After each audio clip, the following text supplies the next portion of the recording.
Hello and welcome to Mastering in the Box. In this week's video we're going to take a look at how we can get our masters sounding louder and why compression in mastering may not be a good thing.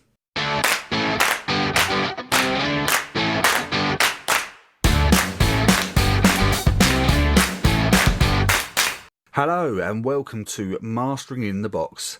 I'm your host Smudge, and in this week's video we're going to discuss how we can get our masters sounding louder and why compression in mastering may not be a good thing. I can already hear people say, how can compression not be a good thing in mastering? Whilst compression can be used to tame peaks, doesn't it turn the quieter signals louder? Doesn't it make things louder? Well, yes, in theory it does. However, this is when we need to start to understand the difference between streaming, LUFS and integrated LUFS against things like peak levels and RMS. So let's take a look into this further. Here I have two samples of the same song. So the song in question is Spread Your Wings by Nik Graveswell. I'll put links in the description down below. Check the EP Songs to Drink To out, it is fantastic.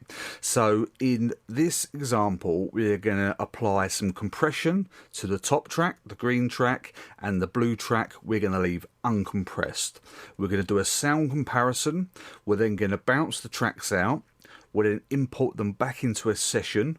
We'll then apply some overall loudness using the limiter, and then we're going to listen to see what track is louder. Is it the compressed signal or is it the uncompressed signal? Just before we get into the compression settings, we're just going to perform a quick null test. So I've applied a mix tool to the bottom signal, and let's just take a listen. With the mix tool I've inverted the phase, and let's take a listen. Okay, it's a classic null test, so if you invert the phase of a signal that's exactly the same as the opposite signal, the inversion of the phase creates zero sound. That's what we want to hear. There's no difference in these two signals. Now, let's turn the mix tool off and let's take a look at the compressor. All I've done is the ratio is 4:1. I left the knee, attack, release all as they are. I've reduced the threshold, and all I want to do is just get 5 dBs worth of gain on the compressed track. So let's take a listen.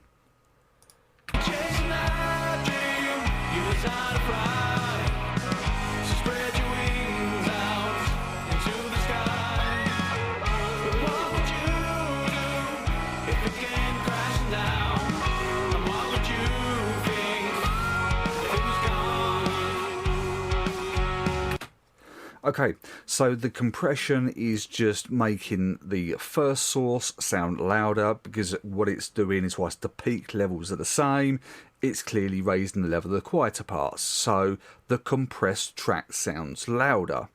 Well, okay, so how is that a bad thing, and how is that not going to make our masters sound louder? Let's export these tracks and let's take a look at this in a mastering context. So I've re-imported the tracks into the session, and the first thing I want to highlight is, if you take a look at the uncompressed track here, if you look at the waveform, you see the quieter areas with the smaller part of the waveform. If we then look at the compressed signal, because the compression has brought up the volume of the quieter parts, the waveform is bigger in this quieter area here.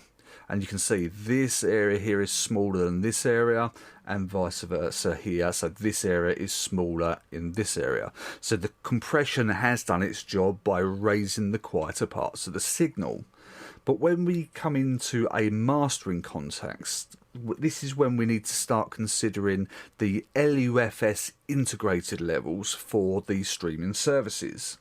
Now this is very important, because one of the most common complaints that I hear are people who master their own tracks and they use compression and limiting, and they tend to over compress the track, and then they send the song out to the streaming platforms and say, well, I've done all this limiting and this compression to bring up the sound, but it doesn't sound as loud as other tracks. Well, the reality is it won't, because of how the perceived loudness is measured on the LUFS integrated scale, and how having a more dynamic signal can give you more room to boost up the overall level. Let's explore this concept further by taking a further listen to these tracks. So I've just opened up the mix window. All I've done is applied a limiter to the compressed track, a limiter to the uncompressed track. I'm going to play the tracks through for the entirety to measure the integrated LUFS pre-limiting. I'm then going to use the limiter to boost the overall level to -14 LUFS integrated, and I'll then bounce both tracks out so we can then compare the overall levels after limiting.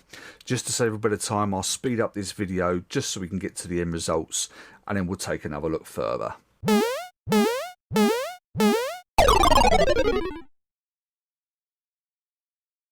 Okay, so that was pass A of the compressed track. The integrated LUFS is -16.5 with a true peak of -2.72.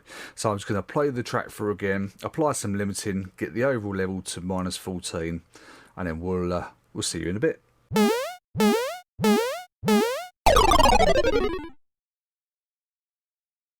Okay, so that is the limited track. We got it to -13.5 on an integrated level, true peak of -1.04, and the limiter, even though the threshold was on 0, the ceiling of -1, there was still an additional 1.5 dBs worth of gain reduction. Let's do the same again with the uncompressed track, and I'll see you in a minute.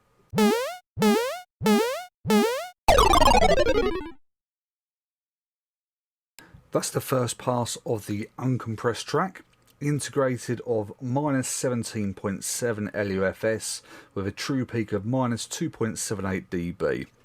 Let's play it back again, put limiter in, and I'll see you in a bit.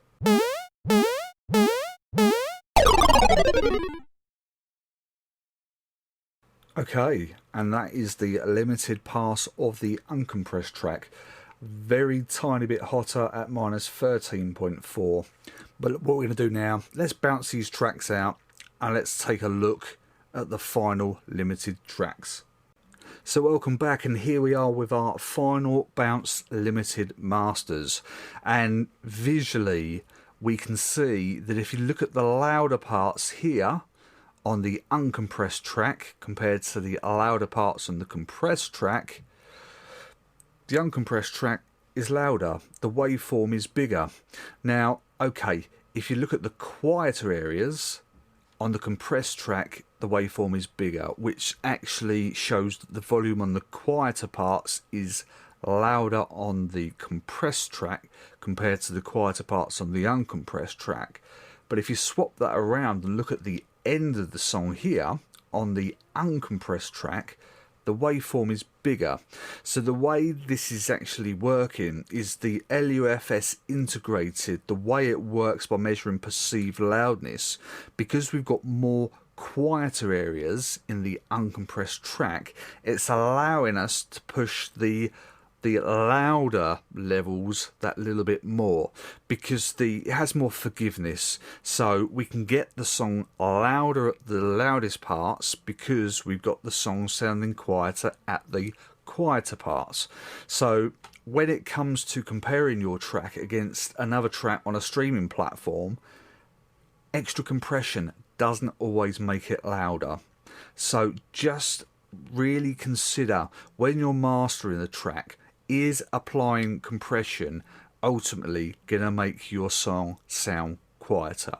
So let's have a quick listen through and we'll just do a quick test comparison.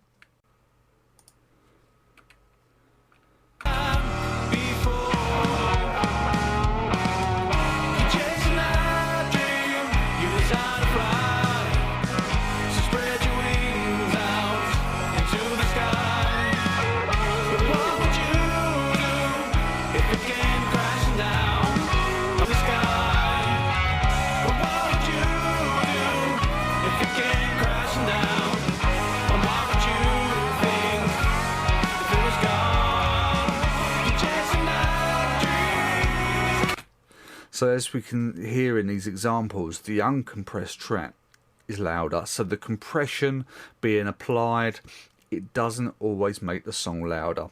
And just to emphasise this point further, let's just go back to our null test and take a final listen.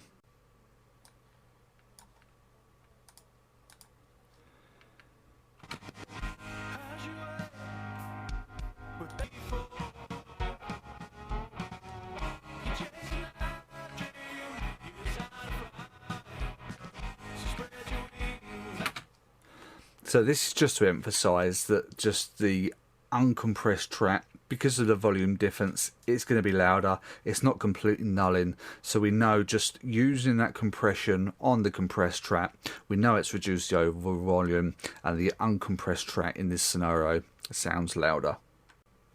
So there we have it. That's it for this week's video, and I hope you found this interesting. It's a very useful concept, and I think that there's this general misconception that if we apply more compression, whether it's through a compressor or a limiter, that we're going to make the track sound louder.